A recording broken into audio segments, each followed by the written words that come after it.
根據金沙中國提供嘅澳門最新博彩毛收入數據，澳門六大博企首季嘅中場博彩毛收入錄得69.92億美元，按季升咗0.97%。當中金沙中國市佔率達到25.5%，繼續領先其他博企。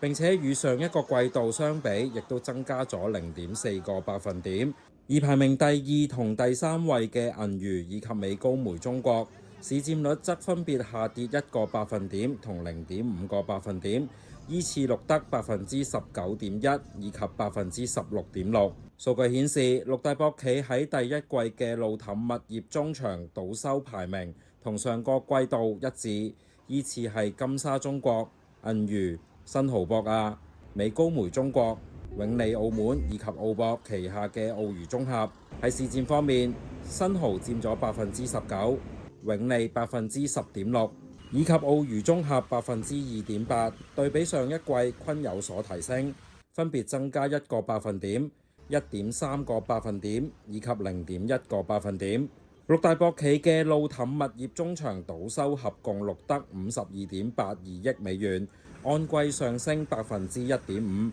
佔整體中場博彩毛收入約75.5%。以全澳門計算，金沙中國繼續穩坐博企中場賭收排名嘅榜首，緊接嘅係銀娛，美高梅中國就排第三。而排名第四嘅新濠博亞市佔按季增加0.8個百分點至14.6%，排第五嘅永利澳門市佔則增加0.9個百分點至12.6%，排喺最尾嘅澳娛綜合喺衛星場全面結業之後嘅首個季度，中場市佔按季跌咗1.4個百分點最多，錄得9.9%。總括而言，首季全澳中場博彩毛收入達到69.92億美元，佔全季賭收81.62億美元嘅大約85.7%。